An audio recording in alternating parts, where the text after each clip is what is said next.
Proses pencarian korban longsor tempat pengolahan sampah terpadu atau TPST Bantar Gebang, kita akan tanyakan ke jurnalis Kompas TV Edwin Chan dan juru kamera Denny Yosua di Bekasi, Jawa Barat. Edwin, hingga pagi hari ini ada berapa korban yang masih dicari? Baik, selamat pagi Breman dan juga saudara. Terkait dengan angka yang masih dicari, sampai sekarang ternyata terdapat penambahan. Karena memang dinyatakan langsung oleh kepala dari kantor SAR Jakarta, ada 5 orang yang kemudian didata melalui kepolisian dari warga dan juga keluarga melaporkan bahwa kerabat atau keluarga mereka belum pulang ke rumah. Nah, untuk bertanya lebih jauh terkait dengan proses evakuasi dan juga pencarian hari ini, sekarang kami berbincang dengan kepala dari kantor SAR Jakarta. Di sini ada Ibu Desi Anakartika. Selamat pagi Ibu Desi. Ya, selamat pagi Mas. Ibu Desi, boleh mungkin dijelaskan terkait dengan proses pencarian hari ini. Hari ini sudah ada berapa orang yang kemudian bisa ditemukan dan masih berapa orang yang masih dicari? Ya. Dari tadi malam kita sudah melakukan pencarian ya untuk korban yang diketemukan dalam keadaan MAC Delta atau meninggal dunia ada 4 orang. Kemudian kita dapat infonya juga tadi malam itu 4 orang yang berhasil selamat. Dan kemudian kita update juga berapa yang masih dalam pencarian. Ternyata sampai dengan pagi ini ada pencarian masih 5 orang yang harus kami lakukan pencarian pagi. Baik. Ibu, ini kalau untuk dari penambahan sendiri, apakah dilaporkan oleh keluarga atau kerabat atau kepada koordinator yang memang biasa sehari-hari mengkoordinasi untuk pekerja dan mungkin sopir truk sampah? Ya. Untuk laporan kehilangan ya, berarti dari korban yang 5 itu kami dapatkan dari kepolisian dan juga dari pengelola TPST ini. Dan mereka bersumber dari yang selamat dan juga dari ada paguyubannya dari masing-masing itu truk dan juga dari pemulung.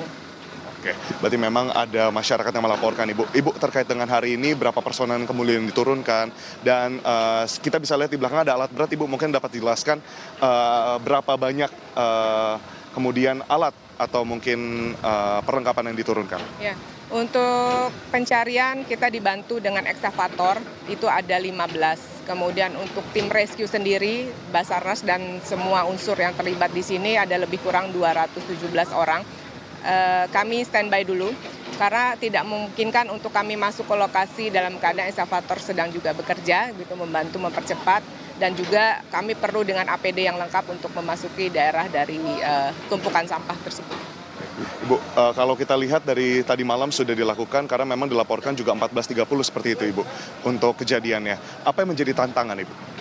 Ya, tantangannya tadi medannya ini adalah berupa sampah yang mana memang bakterinya kan sumber banyak ya yang harus kita perhatikan keselamatan kesehatan dari tim safety sendiri. Kemudian juga kita tidak tahu dari sampah tersebut apakah ada barang berbahaya, artinya mungkin yang benda-benda tajam, sehingga memang harus menggunakan APD lengkap dan juga steril ya setelah mereka keluar dengan disinfektan dan sebagainya. Oke. Baik Ibu, terkait dengan imbauan kepada masyarakat, kita bisa lihat tadi di awal di depan mungkin ada beberapa masyarakat yang masih lalu lalang gitu hilir mudik, apalagi di sini juga kawasan padat penduduk. Mungkin ada imbauan Ibu dari kantor SAR dan juga tim gabungan. Ya, untuk masyarakat selama tidak berkepentingan dimohon untuk tidak memasuki area ini gitu ya, karena supaya nanti tim rescue kita bisa fokus bertugas gitu ya, sambil juga kita menunggu dan melihat dari tanda-tanda korban sehingga kami bisa segera mengevakuasi. Terkait dengan fungsi dari pos di sini pelaporan, mungkin Ibu ada imbauan juga kepada keluarga dan kerabat. Oke, baik untuk masyarakat ya yang merasa keluarganya belum kembali dari tadi malam sampai pagi dan diduga berada di sekitar lokasi Bantar Gebang PTSP ini agar segera melapor. Ada pos dari pihak polisian untuk membantu masyarakat mengadukan atau menyampaikan tadi dugaan keluarganya yang belum kembali. Terakhir Ibu, koordinasi yang dilakukan kepada Pemprov, Pemda itu seperti apa? Ya, ini karena wilayahnya dari Pemda Kota Bekasi ya, dan juga sampahnya dari Jakarta dan sekitarnya ya. Jadi memang harusnya ada solusi ya untuk sampah ini, apakah nanti bisa menjadi untuk listrik ya, untuk seperti di negara lain itu bisa dimanfaatkan sehingga tidak bertumpuk seperti ini. Semakin tahun semakin tinggi dan juga membahayakan ya bagi masyarakat sekitar selain memang aromanya dan sebagainya. Baik, terima kasih banyak Bu Desi atas waktunya. Selamat bertugas kembali Bapak-Bapak, terima kasih banyak.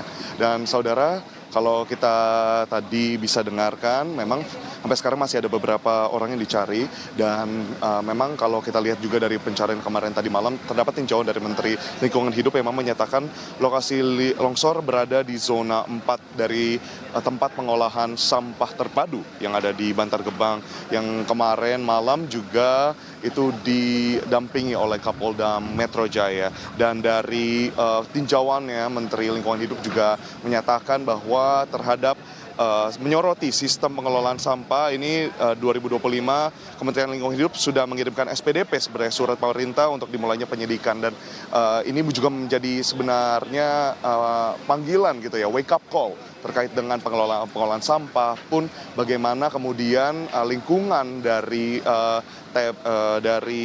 TPST ini dapat dibuat aman bagi para pekerja maupun warga sekitar yang berkegiatan di sekitarnya. Dan harapannya pastinya bagi para korban yang masih terus dicari dan korban jiwa, tentunya rasa duka dan empati kita arahkan, dan kita harapkan pencarian dapat berjalan dengan baik. Kembali ke studio. Baik, 5 orang masih dicari. Terima kasih Edwin Chan dan juga juru kamera yang bertugas di sana. Selamat bertugas kembali.